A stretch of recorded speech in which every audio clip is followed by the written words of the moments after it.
যদি 10টা ছেলেকে মাস্টার ডিগ্রি পাস করান তো এক নেকিও হবে না। ইন্নালিল্লাহি ওয়া ইন্না ইলাইহি রাজিউন। তো পড়াশোনা করাবো কেন? জন্ম দিয়েছেন এই জন্য। না পড়াশোনা করলে যা পাপ হবে সব আপনার, যা পাপ করবে সব আপনার, ওটা আপনার জিম্মেদারি। শুধু কি পড়াশোনা, জন্মের সাথে সাথে তাকে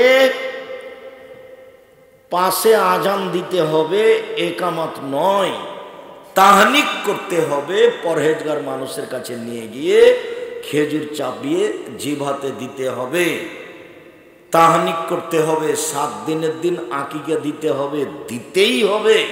14 দিনে চলে না, 21 দিনে চলে না, জীবনে একদিন চলে না। চাঁপাই নবাবগঞ্জের ভাষাতে আপনি তো আকিকা দিবেন দেবেন, আপনার বাপকে দিতে হবে, ওটার জিম্মেদারি বাপ হিসাবে। কানা ছাগল দিবে না, ল্যাংড়া দিবে না, খোড়া দিবে না, 2 মাসের দিবে না, 6 মাসের দিবে, দিতেই হবে। ছেলের জন্য 2টা, মেয়ের জন্য 1টা, কানা খোড়া যাই হোক, 6 মাসের 2 মাসের হবে। ওটা তো আর কুরবানি নয়, কুরবানি ওটা ভিন্ন জিনিস, বিশাল ব্যাপার। কুরবানি মানে বিশাল ব্যাপার। যেসব কাজে, বড় বড় কাজে জান্নাত পাওয়া যায়, তার একটা বড় কাজ হলো কুরবানি। কুরবানি মানে দাঁত সুন্দর উঠেছে কিনা দেখো, ঝকঝকে। কুরবানি মানে পা ঠিক আছে কিনা দেখো। কুরবানি মানে চোখ ঠিকঠাক আছে কিনা দেখো। কুরবানি মানে কান ঠিকঠাক আছে কিনা দেখো। কুরবানি মানে লেজ ঠিকঠাক আছে কিনা দেখো। কুরবানি মানে মোটা তাজা আছে কিনা দেখো। কুরবানি মানে ঝকঝকে কিনা দেখো। ওটা নেকির জন্য, ওটা হতেই হবে। কুরবানি দিয়েন না, দিলে ভালো দিতে হবে। ভাগে যে কে বললো আপনাদেরকে বেকায়দায় ফেলে দিল, হুজুরও বললেন হ্যাঁ, কে বলেছে ভাগে চলবে না, তো দিলেন, দিয়ে কলিজা নিয়ে গন্ডগোল করছেন, এটা হলো? এগুলো হবে না। আপনাকে যেটা বলছি, টাকা আছে, রাজস্থান থেকে উট নিয়ে এসে দেন। টাকা কম আছে, গরু দেন। টাকা কম আছে, খাসি দেন। টাকা কম আছে, ছাগি দেন। টাকা কম আছে, ভেড়া ভেড়ি দেন। তাহলে এটা কুরবানি, ওটা আকিকা। একবারে ছেলে মেয়েকে লালন পালন করতে হবে শক্তভাবে, পোশাক পাতি থেকে, শিক্ষা দেওয়া থেকে, সব থেকে। তাহলে এমন সুন্দর একটা নাম রাখতে হবে, ফাহসানা ইসমাহু। অনেক দায়িত্ব বাপের। তখন ওই মেয়েরা, ওই 2 মেয়ে বাপকে জান্নাতে নিয়ে যাবে, জাহান্নাম থেকে অন্তরাল হয়ে যাবে। আর ছেলেদেরকে এইভাবে লালন পালন করতে হবে। সম্মানিত দিনী ভাই বোন, এবার পিতার কথাটা শেষ করলাম, মায়ের কথাটা বলে আমরা ফিরে যাই। জাবের রাদিয়াল্লাহু তাআলা আনহু বলেন যে আমি রাসূলের সাথে হয়ে যুদ্ধে ছিলাম। যুদ্ধ শেষ করে আমরা চলে আসলাম, এখন মদিনায় ঢুকবো। তাআলা রাসূল বলছেন, এই শোনো, সবাই তোমরা এখানে থাকো, রাতে এখানে থাকবো, সকালে মদিনায় যাব। তো আমি জাবের বললাম, আল্লাহর নবী, আমি তো নতুন বিবাহ করেছি, আমাকে একটু বাড়ি যেতে অনুমতি দেন। তো আল্লাহ রাসূল বলছিল, ও তুমি নতুন বিবাহ করেছ, তো কুমারী মেয়ে বিবাহ করেছো না তালাক প্রাপ্তা মেয়ে বিবাহ করেছো? আল্লাহ নবী, আমি তালাক প্রাপ্তা মেয়ে বিবাহ করেছি। ওর বিবাহ হয়েছিল, ওর স্বামী তাকে তালাক দিয়ে দিয়েছে, আমি তাকে বিবাহ করেছি। তো আল্লাহ রাসূল বলছেন যে কুমারী মেয়ে কেন বিবাহ করলে না? তুমি তার সাথে খেলতে, ও তোমার সাথে খেলতো। কুমারী মেয়ে তুমি কেন বিবাহ করলে না? তুমি তার সাথে খেলতো, তোমার সাথে খেলতো। এই পর্যন্ত তো আল্লাহর নবী বললেন। এখন জাবের রাদিয়াল্লাহু বলছেন, আল্লাহ নবী শোনেন, আমার আব্বা উহুদের যুদ্ধে শহীদ হয়েছেন 9 জন মেয়ে রেখে, আমার 9 জন বোন আছে। আল্লাহ নবী শোনেন, আমার আব্বা উহুদের যুদ্ধে শহীদ হয়েছেন 9 জন মেয়ে রেখে, আমার 9 জন বোন আছে। আকরাহু আনা তাযাওয়াজা মিসলাহুন্না, ওদের সমবয়সের মেয়েকে, কম বয়সের মেয়েকে, বুদ্ধি কম মেয়েকে আমি বিবাহ করা পছন্দ করিনি 4টা কারণে।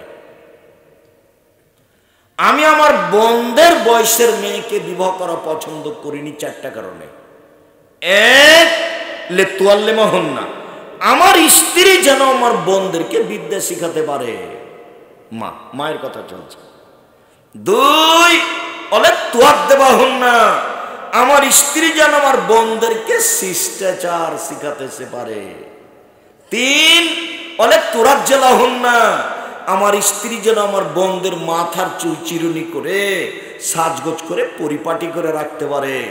4 বলে তাকুমা আলাইহিন না, আমার স্ত্রী যেন আমার বোনদের উপরে পাহারা দিতে পারে। কি দিয়ে বুঝাই আপনাকে আমি? হাদিস তো বুখারী মুসলিম পড়ে আছে, হাদিসে 1450 বছর থেকে আছে, ওর দাম নাই কারোর কাছে। কে পড়ে? হুজুরি পড়ে, দাম দেয় না, আপনি কি দিবেন? আল্লাহ নবী বলছেন আমার জীবনে বড় আশঙ্কা 3টে। 1 আইম্মাতা মুজলিন, ভ্রান্ত হুজুর, হুজুর ধর্ম বেচা খাবে, এটা আমার ভয়। আমি এই কথা বলিনি, এই কথা মুহাম্মদ সাল্লাল্লাহু আলাইহি ওয়াসাল্লাম বলেছেন।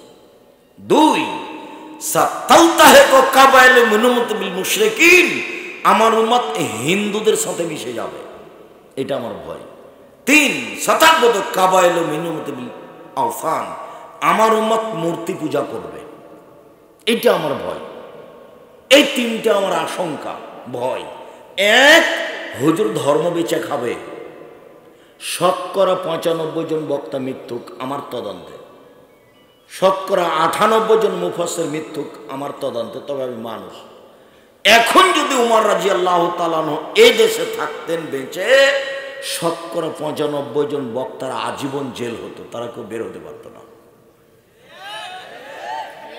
যখন জনগণের সামনে দাঁড়ায়, হাজার হাজার লাখ মানুষের সামনে, তখন ও কি বলে সেটাও নিজেও জানে না। আল্লাহর নবী আশঙ্কা করে গেলেন এই 3টে। আরো একটু কথা এখানে বলে রাখে, আবার এখানে ফিরে আসছি।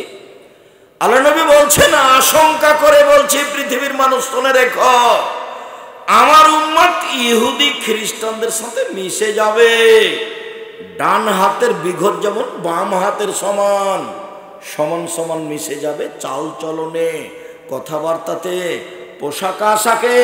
আবার বলছেন পৃথিবীর মানুষ শুনে রেখো, ডান পায়ের জুতা যেমন বাম পায়ের সমান, সমান সমান জুতা, এইটা যেমন সমান সমান আমার উম্মত ইহুদি খ্রিস্টানদের সাথে মিশে যাবে, পোশাক আশাকে, চাল চলনে, বিদ্যাতে, খাতা কলমে, রাস্তাঘাটে, খাওয়া দাওয়াতে, সব জায়গাতে মিশে যাবে।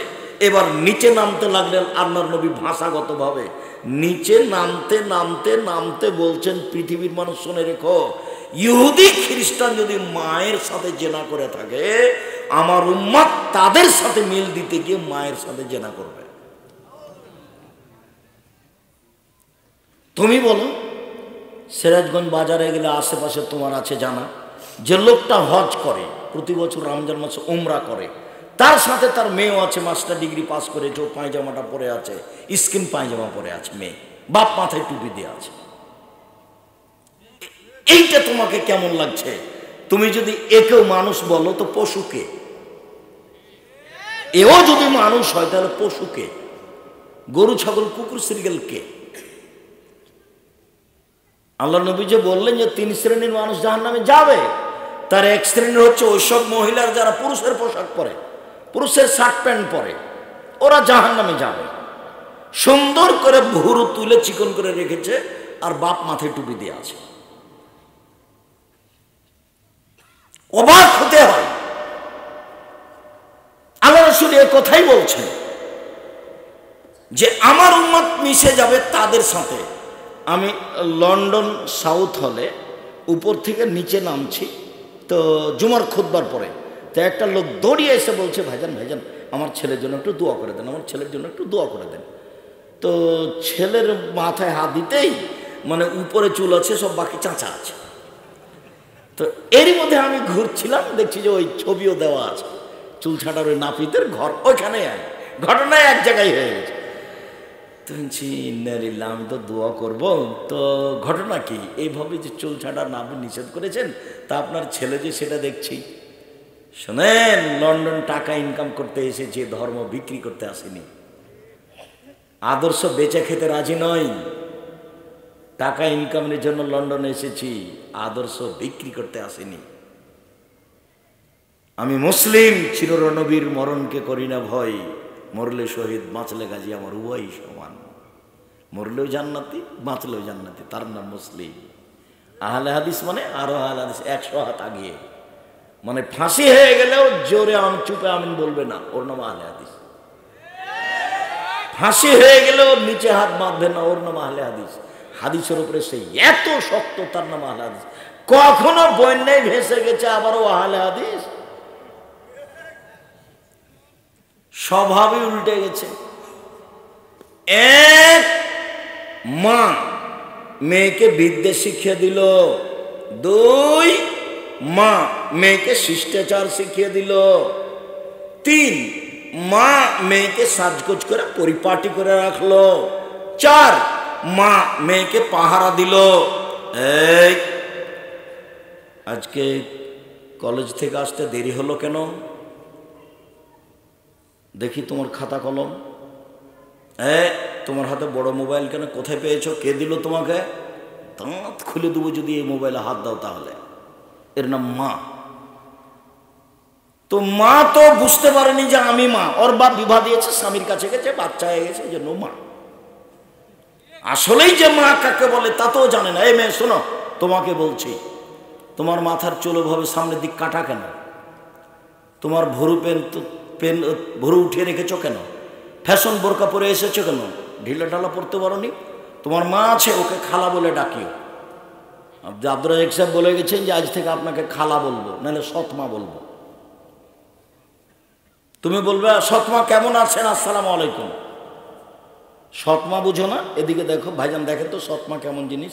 নিজের মেয়ে আসছে পাশে, তখন বলছে আমার আদর করে কোলে নিচ্ছে। সৎমা আসছে, সৎ মেয়ে আসছে, সৎ মেয়ে। এখানে আলি যা, ওখানে বসে থাক, তোকে যে বললাম ওখানে বসে থাক, এখানে আসলি কেন? বুঝতে পারলেন না মনে হয়? আগে যেটা আদর করে কোলে নিচ্ছিল সেটা হলো নিজের মেয়ে, পরে যেটা ধমকালো ওটা সৎ মেয়ে। তো তোমার এটা সৎমা, নইলে তোমার ভুরু এরকম ভাবে উঠলো কেন? তোমার নখ বড় কেন? ইহুদি খ্রিস্টানদের পতিতালয়ের মেয়েদের বৈশিষ্ট্য নখে নেইল পালিশ দাও, নখ বড় রাখা। ইহুদি খ্রিস্টানদের পতিতালয়ের মেয়েদের বৈশিষ্ট্য নখে নেইল পালিশ দাও, নখ বড় রাখা। হিন্দু মেয়েদের নীতি কপালে টিপ দাও, তুমি কেন এরকম? ইহুদি খ্রিস্টানদের পতিতালয়ের মেয়েদের অভ্যাস হচ্ছে ভুরু তুলে চিকন করা, আসকারা মাস্কারা দিয়ে সাজগোজ করা, তোমার কেন এমন? ইহুদি খ্রিস্টানদের মেয়েদের নীতি হলো স্কিন পায়জামা পরা যাতে লজ্জা স্তন বোঝা যায়, তুমি কেন এমন? দাঁত খুলে দেবে একবারে, তার নাম মা। পাহারা দিচ্ছে যে 1, বিদ্যে, 2, শিষ্টাচার, 3, যত্ন, 4, পাহারাদার। মনে থাকবে না মনে হয়? চলেন ফিরে যাই। ইবাদতের জগতে সবচেয়ে ব্যতিক্রম ইবাদত সিয়াম। কেউ যদি একদিন সিয়াম থাকে আল্লাহর রাস্তে, তাহলে জাহান্নামকে তার থেকে 70 বছরের পর দূরে সরে দেওয়া হবে। আবার কেউ যদি একদিন আল্লাহকে সন্তুষ্ট করার জন্য সিয়াম থাকে, তাহলে জাহান্নাম তার থেকে 100 বছরের পর দূরে সরে যাবে। 3, কেউ যদি আল্লাহকে সন্তুষ্ট করার জন্য একদিন সিয়াম থাকে, তাহলে জাহান্নাম তার থেকে 500 বছরের পর দূরে সরে যাবে। ফলাফল, কেউ যদি আল্লাহকে সন্তুষ্ট করার জন্য একদিন সিয়াম থাকে, তাহলে ও জান্নাত পাবে। তো জাহান্নাম 70 বছরের পর দূরে সরে গেল, নেকি হলো না জান্নাত হলো? জান্নাত হলো। 100 বছরের পর দূরে সরে গেল, 500 বছরের পর দূরে সরে গেল। তো সিয়াম পালন করে নেকি হচ্ছে না জাহান্নাম সরে যাচ্ছে? জাহান্নাম সরে যাচ্ছে। এখানে 2, 4, 5 নেকি নেই। ফেরেশতাকে বলবেন না 10 নেকি লিখো, ওটা বাড়াও বাড়াও বাড়াও, 700 তো 1000 করো, একবার বিশাল পালা করে দাও, এটা আল্লাহ বলবেন না ফেরেশতাকে। এর নাম সিয়াম। চলেন দেখি অবাক ইবাদত পৃথিবীতে সিয়াম। আবু হুরায়রা রাদিয়াল্লাহু তাআলা আনহু বলেন, আল্লাহ রাসূল বলেছেন, সিয়াম জুন্না ওয়া হিসরুন হাসরুন মিনান নার।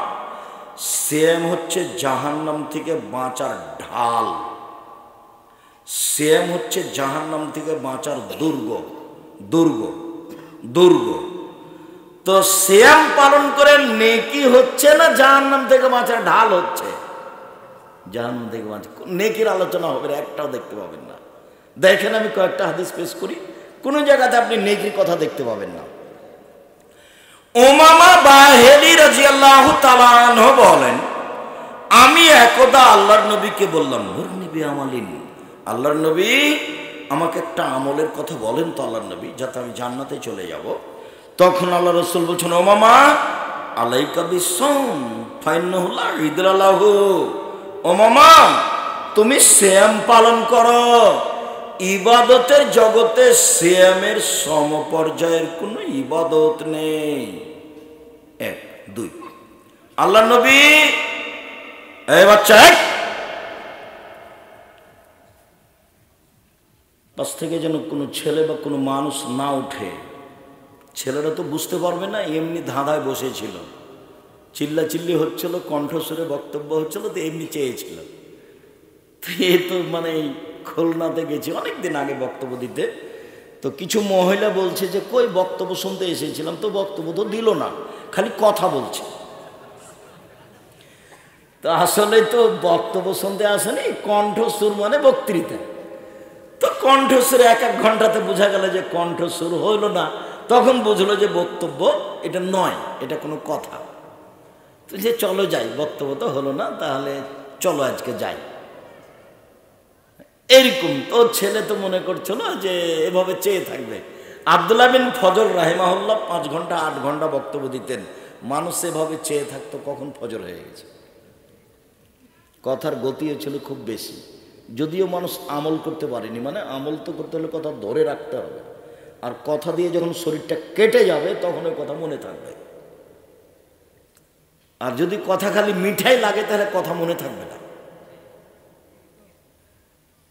এমনভাবে কথা হতে হবে। আর আল্লাহ রাসূলের সুন্নাত হলো, যখন তিনি বক্তব্য দিতেন তখন কণ্ঠস্বর খুব উঁচু হয়ে যেত, চোখ লাল হয়ে যেত, ক্রোধ বেশি হয়ে যেত, মনে হচ্ছে সৈন্যদলকে ধমক দেখাচ্ছেন, এই করতে হবে সে করতে হবে।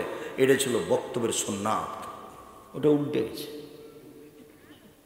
কুমিল্লা, নোয়াখালী, বরিশালের দিকে যাকে উপস্থাপনা করে বক্তব্য দেওয়ার জন্য, মানে এখন আব্দুর রাজ্জাক বিন ইউসুফ আপনাদের সামনে বক্তব্য দিবে, তো তার ব্যাপারেও সভাপতি সাহেব বলেন এভাবে, এখন আপনাদের সামনে অমুক বক্তব্য দিবে। অবাক হতে হয়, সবই উল্টে গেছে, বক্তব্য তো গেছে গেছেই। খুব অবাক লাগে আমাকে, লেখকও তেমন বক্তাও তেমন। বক্তা বলছে, 6 মাসের রাস্তা মর্দ 6 দিনে গেল, ঘোড়ায় চড়িয়ে মর্দ হাঁটিয়া চলিল। বক্তা বলছে, ফাতেমা কান দিয়া কয় আজ বুঝি হোসাইন কারবালাতে শহীদ হয়। ফাতেমা কান দিয়া কয় আজ বুঝি হোসাইন কারবালাতে শহীদ হয়। যেদিন হোসাইন ইরাকের মাটিতে কারবালার মাঠে শহীদ হন, তার 49 বছর আগে ফাতেমা মারা গেছে। কেমনে তিনি এই কথা বলতে পারেন? মানে বক্তব্যই মানে 95-98% মিথ্যে। এই তো বগুড়া আপনার কাছে নগর মাদ্রাসাতে, আলেম মাদ্রাসাতে একজন বক্তা বক্তব্য দিচ্ছে এইভাবে, আব্দুল কাদের জেলানির বাড়িতে একজন ফকির আসলো ভিক্ষা চাইতে, আব্দুল কাদের জেলানির মা ভিক্ষা দিল। তো ফকির আব্দুল কাদের জেলানির মাকে দেখে আকৃষ্ট হলো। তখন আব্দুল কাদের জেলানি মায়ের পেট থেকে বুঝতে পারলো এটা, মনটা খারাপ করে মায়ের পেট থেকে বের হয়ে ফকিরকে হত্যা করে দিল। তো ওখানে তার এমন কেউ নেই যদি লাভ দেখে ওঠে বলতো, জনাব আব্দুল কাদের জেলানি তো না হয় বাঘের আকৃতিতে বের হলেন, এখনো তো তার প্রসাবের সময় হয়নি, এখন মায়ের পেটে আবার গেলেন কিভাবে? এইটা যদি কেউ বলতো তাহলে হতো। তো এটা তো বক্তব্য দিচ্ছে, কে কার কথা শুনে? আপনি অবাক হবেন, ধর্ম এভাবে বিক্রি হচ্ছে। পৃথিবীর মানুষ শুনে রেখো, আমি জাতির সামনে 3টা আশঙ্কা করে গেলাম। এক, আলেম ওলামা ধর্ম বেচা খাবে, ধর্ম বিকৃত ধর্ম তারা মানুষের সামনে পেশ করবে। আবার বললেন, পৃথিবীর মানুষ শুনে রেখো, জাহান্নাম উদ্বোধন করব 3 শ্রেণীর মানুষ দিয়ে, তার 1 নম্বরে থাকবে হুজুর। এ কথা আমি বলিনি, হাদিস বুখারী মুসলিম। বিবেচনার কারো সুযোগ নেই। জুব্বা যত বড়ই হোক, আল খাল্লা যত বড়ই হোক, পাগড়ি যত বড়ই হোক, কথা রাসূলের না হলে জাহান্নাম হবেই। তাহাজ্জুদ দিয়ে ঠেকাতে পারবে না, হজ দিয়ে ঠেকাতে পারবে না, বড় হুজুর তার দাপট দিয়ে ঠেকাতে পারবে না, পিছন দিকে হাত বাঁধা থাকবে হুজুরের, পিছন দিকে হাত বাঁধা থাকবে ফেরাউনের, পিছন দিকে হাত বাঁধা থাকবে মহারানী এলিজাবেথের, পিছন দিকে হাত বাঁধা থাকবে ইন্দিরা গান্ধীর। কেউ খুলতে পারবে না। এর নাম কিয়ামত, এর নাম আল্লাহর ক্ষমতা। আইনাল জব্বার আইনাল মুতাকাব্বির আনা মালিকুল আমলাক। স্বৈরাচারী, স্বেচ্ছাচারী, দাম্ভিক নেতারা কোথায়? আমি হচ্ছি রাজাধিরাজ। বিচারের মাঠে দেখাবেন তার দাপট। এখন তো এমনি রেখে দিয়েছে। প্রতাপশালী যে তিনি, এটা বিচারের মাঠে মানুষকে দেখাবেন। বিচারের মাঠ কাকে বলে সেই দিন মানুষ বুঝতে পারবে ক্ষমতা কি জিনিস। এরপরেও মাঝে মধ্যে আল্লাহ মানুষকে শিক্ষা দেন। আমি মাঝে মধ্যে বলি, দলীয় দাপট দেখিয়ে, ক্ষমতা দেখিয়ে, অর্থ সম্পদের চোটে মানুষকে জেল হাজতে দিয়েন না, ক্ষমতা দেখায়েন না, প্রতিশোধ নিয়েন না। একবারে স্বাভাবিক মাটির মানুষে থাকেন। কেন? দাপট টিকবে না, দাপট হারিয়ে যায়। ১৫০০ বছর পরে হলো ফেরাউনের দাপট হারিয়ে গেছে, পানিতে ডুবে গেছে। আর আপনাদের নেত্রীর বয়স ছিল মাত্র ৪৫ মিনিট। যেই দাপট ক্ষমতা চিরদিন থাকে না। দেখবেন ১ মিনিট, এই যে দেখেন খুলনার অঘোষিত সম্রাট এরশাদ শিকদার মেয়ের মাথায় একটু হাত রাখার সুযোগ পায়নি। দাপট দেখে একদিন ১ ঘন্টা বেঁচে থাকার চেষ্টা করবেন না। ১ মিনিট প্রতিশোধই নেবেন না, প্রতিশোধ নাই, প্রতিশোধের পাতা ছিঁড়ে দিবেন। দলীয় দাপট দেখাবেন না, মাটির মানুষ এভাবে থাকবেন স্বাভাবিক। মানুষে যা বলবে বলুক, উত্তর দিবেন না, প্রতিবাদ করবেন না। এই তোর কত ক্ষমতা রে, এটা বলবেন না। কই কিছু না বলে তো বোঝা যায়। আলেমেরাকে দেখি একবারে একজন আরেকজনকে ধুয়ে ছেড়ে দিচ্ছে। তা আমাকে যখন খুব গালি দেয় তো একবারে মা বোন থেকে শুরু করে, যখন তার গালি দেওয়া শেষ হয় তখন আবার আমি রিং দিয়ে বলি, ভাইজান আপনার মনে হয় মোবাইলে টাকা শেষ হয়ে গেছে, আরও মনে হয় কিছু গালি ছিল, থাকলে দিয়ে নেন। আমি কোনোদিন উত্তর দেওয়া প্রয়োজন মনে করিনি। তো সেদিন আবদুল্লাহ বলছে যে আম্মু কিছু মানুষ তো আমার বিরুদ্ধে খুব বলছে, কি বলা যায় আম্মু, আমি কি কিছু বলবো? তখন ওর আম্মা বলছে, প্রথম ওর আম্মা বলছে ওর আম্মা ওর হাতটা, তার নিজের হাতটা মুখের সামনে দিয়ে বলছে যে মুখ খুলব না। তারপর বলছে তোমাকে আমি মানুষ করিনি পিছন দিকে দেখবা, সেই জন্য সামনের দিকে দেখবা। পিছনে ভেসে গেল, ডুবে গেল, এইটা তোমার দেখা চিরদিনের জন্য নিষেধ, মনে রেখো তুমি। ওর মা বলছে আব্দুল্লাহকে। সম্মানিত দিনী ভাই বোন, পিছনে দেখতে হবে না, মানুষের পিছনে পড়তে হবে না। মানুষ আমাকে ধুয়ে ছেড়ে দেখতে আসে যায় না। জীবনে কোনোদিন মানুষের বিরুদ্ধে মামলা করবেন না, শুধু খালি ছাড়। জান্নাত পড়ে আছে আপনার জন্য। ১, সচ্ছল অসচ্ছল অবস্থায় দান করবেন। ২, মাফ মাফ আল্লাহ হাফিদানিন নাস, যা করেছে করেছে, ঠিক আছে করেছে। বউকে গালি দিবেন না, বউকে চট করে তালাক দিতে যাবেন না, এটা শয়তান করাই।